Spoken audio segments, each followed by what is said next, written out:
Senhor presidente, senhores deputados, eu ouvi atentamente o pronunciamento do deputado Maurício Picarelli e gostaria aqui também de fazer um contraponto na fala dele e colocar um pouco a minha avaliação sobre essa intervenção do governo federal no Rio de Janeiro. Nós precisamos, para entender o significado dessa intervenção, nós precisamos analisar algumas situações. Primeiro, o governo Michel Temer tem um baixíssimo índice de aceitação popular, de aprovação popular. 3%, deputado Cabalmi, é praticamente nada de aprovação popular.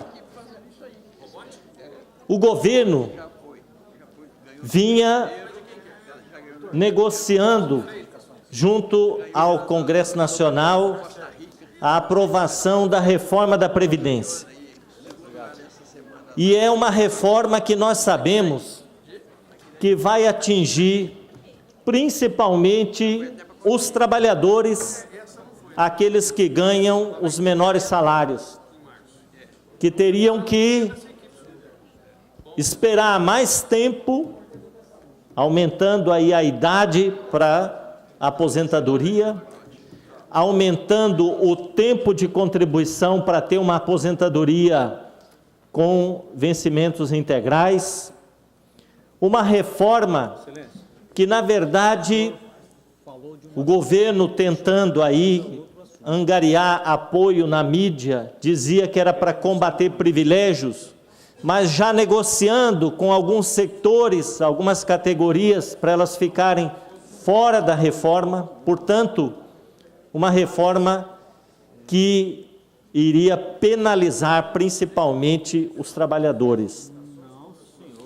E como o governo não conseguiu apoio na sua base de sustentação na Câmara dos Deputados, até porque os deputados estavam receosos de votar a favor da reforma da Previdência e depois ter que enfrentar a população na campanha eleitoral desse ano, o governo simplesmente foi derrotado na sua intenção de aprovar essa reforma agora, no começo do ano, ainda no mês de fevereiro, como ele queria, e precisava, portanto, de um fato para poder justificar a sua derrota na Câmara dos Deputados. E o fato que ele encontrou foi fazer a intervenção federal no estado do Rio de Janeiro, na área da segurança pública, porque pela Constituição, quando o governo federal faz intervenção federal em algum estado, não pode ter votação de nenhuma emenda na Constituição, como seria a reforma da Previdência. E esta é uma intervenção midiática, apenas para encobrir aquela situação de derrota no Congresso Nacional da reforma da Previdência, derrota que foi imputada ao governo pelos movimentos sociais, pela pressão popular e uma intervenção para tentar elevar um pouquinho esses níveis de aceitação do governo, que estão em torno de 3%. Esta intervenção federal, nós sabemos que não vai resolver o problema da segurança pública no Rio. Sabe por quê, deputado Eduardo Rocha? Porque as tropas federais já estavam no Rio de Janeiro há mais de ano. Muita gente, no Brasil afora, ficou pensando assim, nossa, mas que medida acertada essa. Agora sim, o governo federal vai para o Rio enfrentar os bandidos e os traficantes dos morros. Só que essas pessoas não sabiam que as tropas federais já estavam no Rio de Janeiro.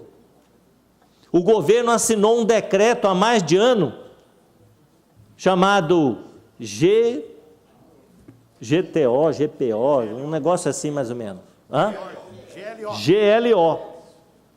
O governo assinou lá atrás uma GLO e as tropas federais já foram para o Rio de Janeiro e elas estavam nas ruas e a bandidagem continuava atirando nas pessoas, bala perdida, atingindo bebê no ventre da mãe.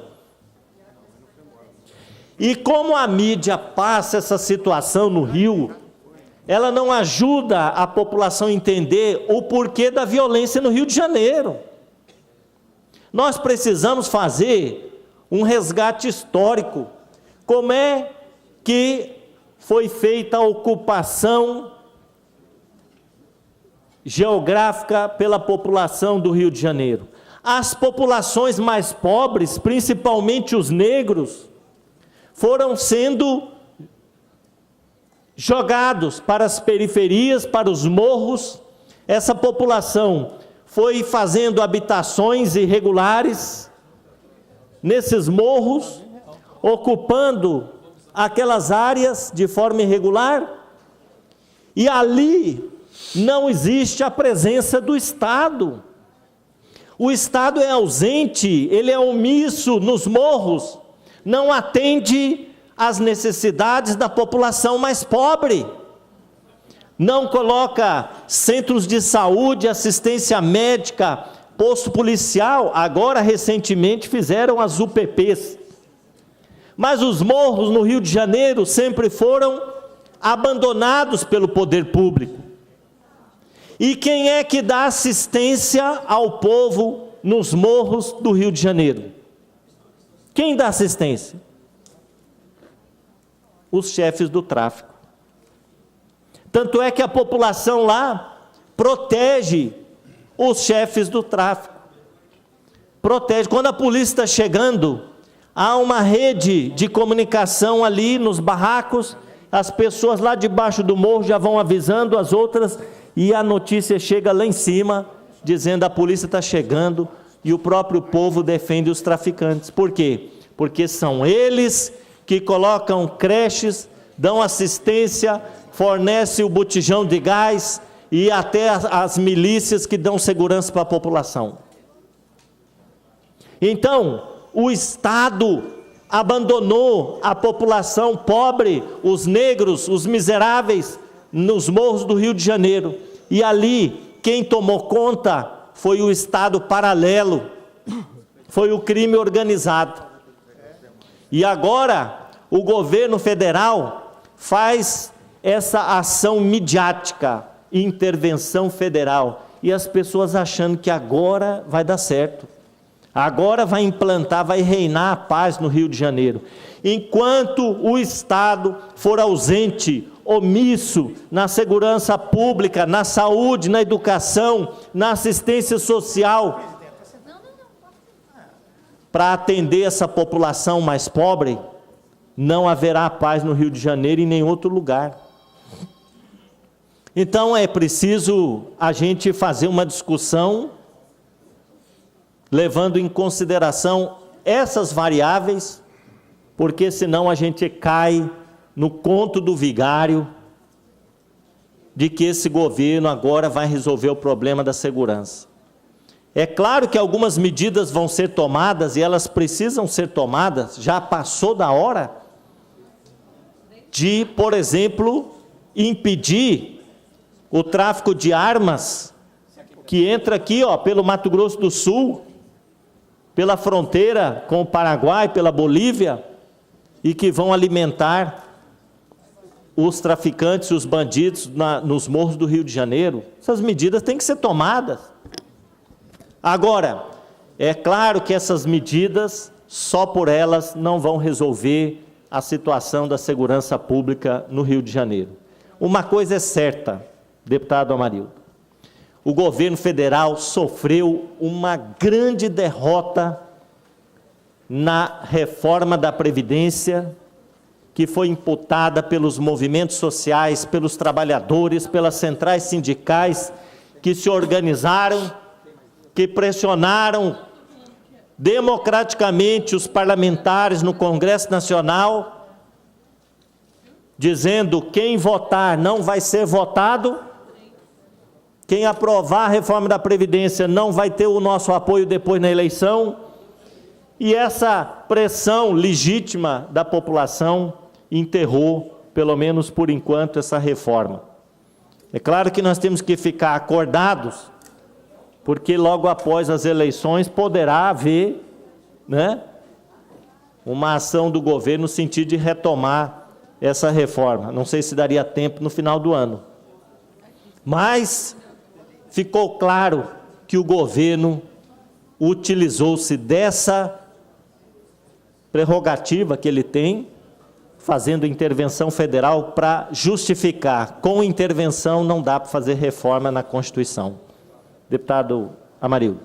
Deputado Pedro Kemp, é lamentável quando o governo, o Estado brasileiro, o governo central, trata a questão da segurança como uma estratégia, primeiro, de desviar o foco da derrota flagrante que sofreu com relação à reforma da Previdência e também como uma estratégia midiática para tentar melhorar os índices de aprovação do governo e usa uma estratégia extremamente conturbada, desastrada, como essa da intervenção no Rio de Janeiro. Vossa Excelência, com muita propriedade, faz uma análise que deve ser feita com mais profundidade sobre essa questão da violência, principalmente do Rio de Janeiro.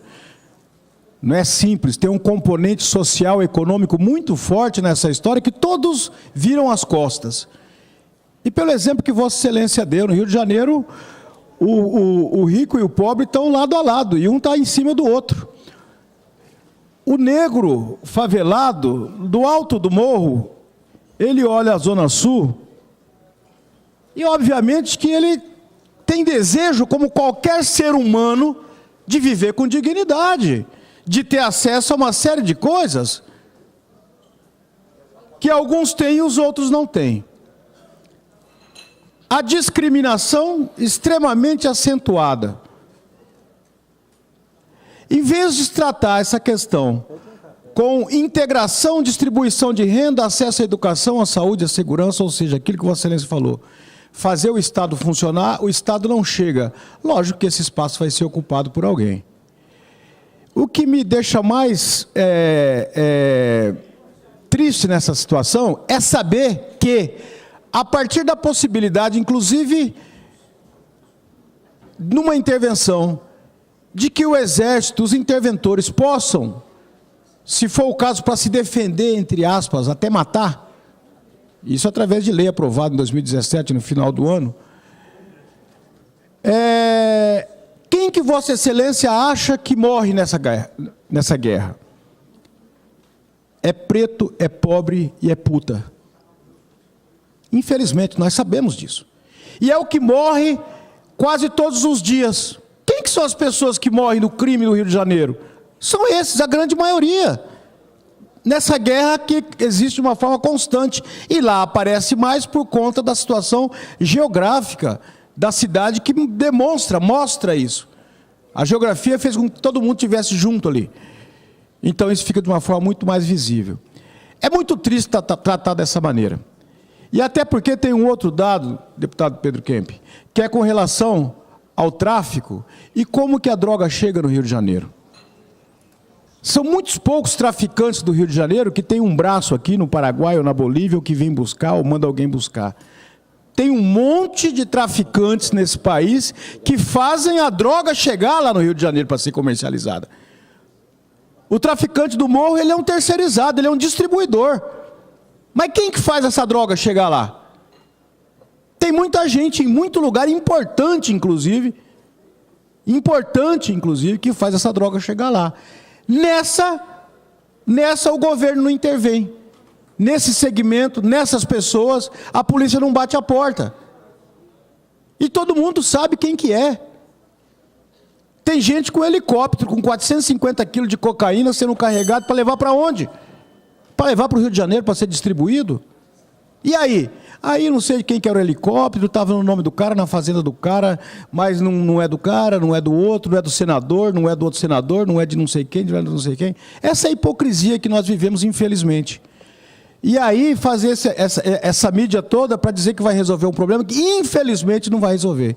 Infelizmente, porque as medidas são midiáticas, as mais conturbadas, espalhafatosas possível, isso infelizmente não dá resultado. Brincam com a população que uma parcela acredita e mais uma vez, infelizmente, se frustra porque as medidas não são sérias, não estão eivadas da necessária seriedade para que elas possam surtir efeito. Obrigado pela parte, parabéns pelo pronunciamento de Vossa Excelência. Obrigado pela parte, deputado Amarildo.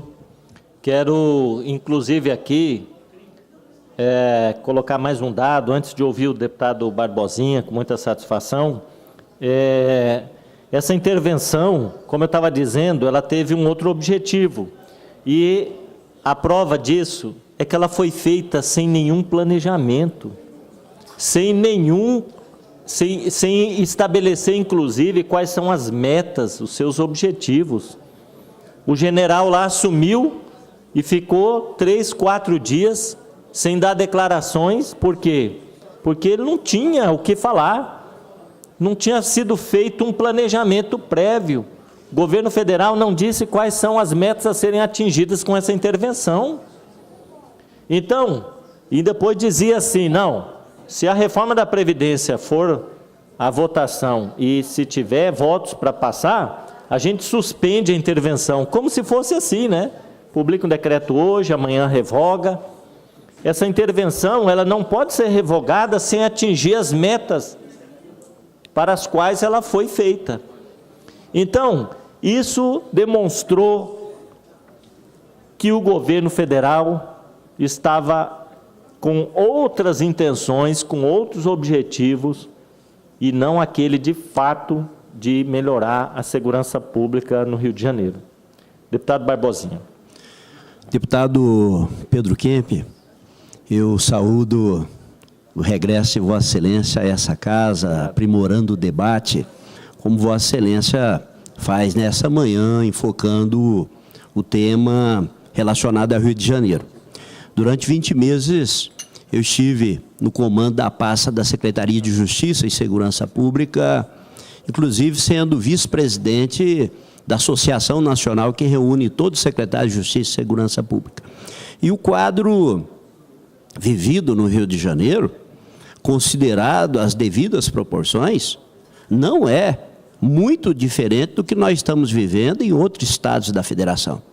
Nós tivemos e vivemos o caos do sistema carcerário, presídios abarrotados, presos vivendo em condição subhumana, impossível se falar em ressocialização, em recuperação, seja de menores infratores, e hoje o Bom Dia Brasil mostrava a situação, né, das nossas unidades que recebem menores, e que, na verdade, acaba sendo um pequeno passo para o sistema prisional no regime fechado. Isso eclodiu na questão da segurança pública. E, durante essas nossas reuniões, várias vezes foi apresentado ao governo federal uma proposta para que, ao invés da Força Nacional, que é uma força que até hoje não se justificou a sua existência, porque encaminham-se policiais, por exemplo, do Rio de Janeiro para o Mato Grosso do Sul, que não conhecem a realidade fronteira, ou se manda policiais do Mato Grosso do Sul para o Rio de Janeiro, que não conhecem a realidade do Morro Carioca.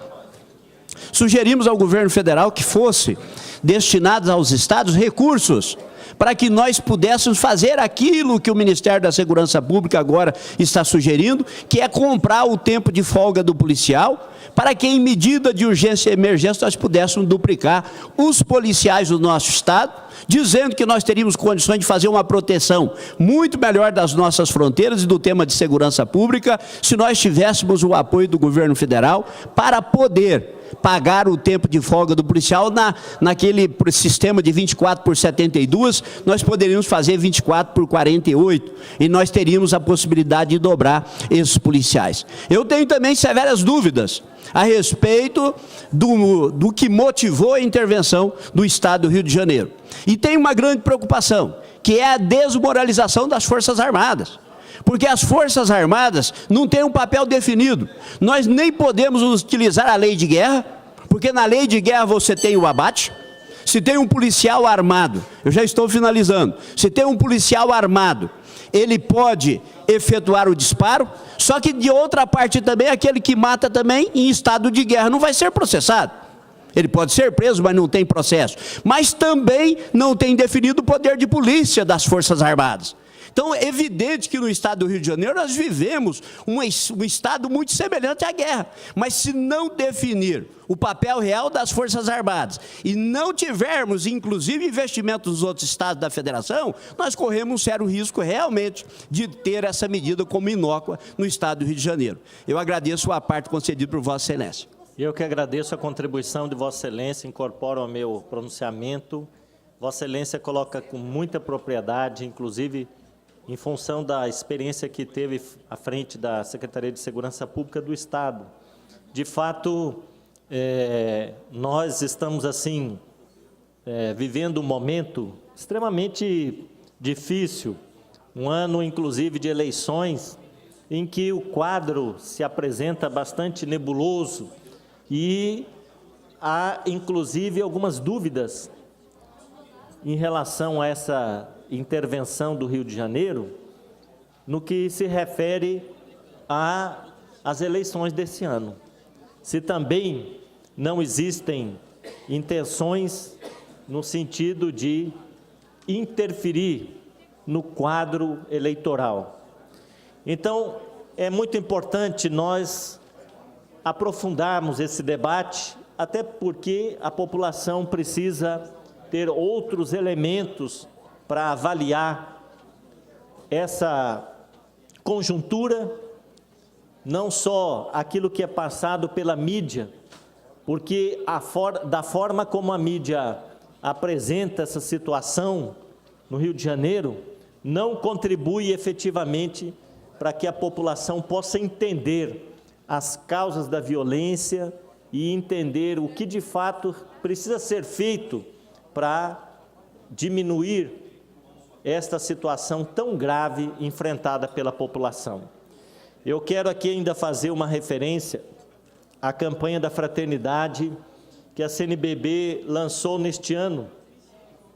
A Igreja Católica no Brasil realiza todos os anos a campanha da fraternidade, com um tema específico para ajudar a população a refletir sobre uma situação que precisa ser mudada, transformada. E neste ano de 2018, a campanha da fraternidade aborda o tema da violência, mostrando os vários tipos de violência. Nós, muitas vezes, ficamos apenas presos à violência direta, que é essa que passa na televisão todo dia, nos jornais, que é aquela violência ceifando vidas, atacando as pessoas com armas. Mas nós não falamos de outras violências que acontecem, por exemplo, a violência institucional, a violência estrutural de uma sociedade tão desigual como a nossa, em que uma parcela muito significativa da população fica privada dos seus direitos básicos de cidadania. Ninguém fala daquela pessoa que acessa um posto de saúde, não encontra remédio, não consegue fazer os exames, não tem um médico especialista para fazer o seu atendimento, ninguém fala que isso é violência. Quando há a ausência do Estado para proteger a população nas periferias da cidade, e alguém liga para o 190 e não chega a polícia para atender, ninguém fala que isso é uma violência. Quando as pessoas estão privadas do acesso aos direitos, ninguém fala que é violência, mas são formas de violência. E violência praticada pelo Estado. E também nós falamos da violência cultural, que é aquela que ocorrem em função do preconceito, da discriminação. Por exemplo, o machismo, que é cultural, ele é causa de muitas violências praticadas contra as mulheres, principalmente a violência doméstica. O lar, a sua casa, deveria ser o espaço mais seguro para essa mulher e acaba sendo um espaço de violências para muitas mulheres, em função do machismo que é cultural. Também é cultural o preconceito contra pessoas negras, a população LGBT, contra índios, trabalhadores rurais sem terra. Existem preconceitos que estão por trás de muitas situações de violência, de discriminação, de marginalização de pessoas. Então, esse é um quadro, quando falamos de violência, é um quadro bastante complexo que precisa ser melhor aprofundado.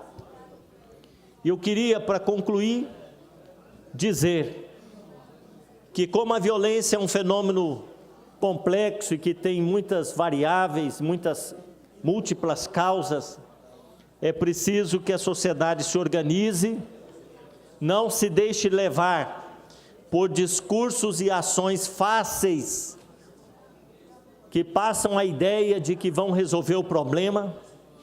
Não é fazendo uma guerra civil, o Estado contra os pobres, que nós vamos resolver essa situação, não só no Rio de Janeiro, mas em todos os estados. Aqui também no Mato Grosso do Sul, temos situações bastante preocupantes.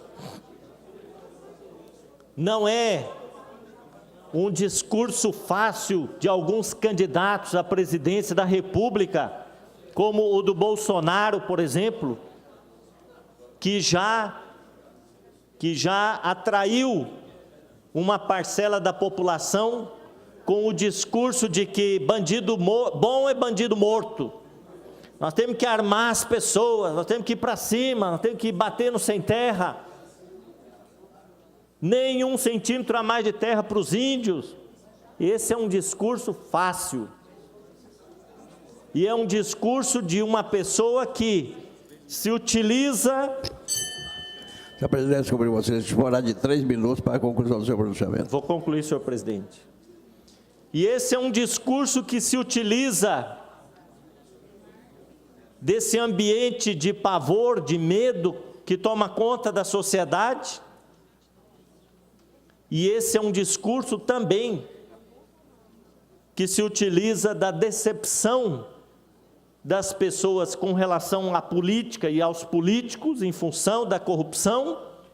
É um discurso que cai bem na visão de muitas pessoas. É o discurso do salvador da pátria, daquele que vai resolver os problemas do país. Se ele ganhar as eleições, isso aqui vai ser um paraíso. Armando as pessoas, porque ele quer modificar a lei do Estatuto do Desarmamento, para fazer como nos Estados Unidos, né? Lá nos Estados Unidos se vende armas livremente, qualquer um pode comprar arma do calibre que quiser, na feira, no supermercado, em qualquer loja.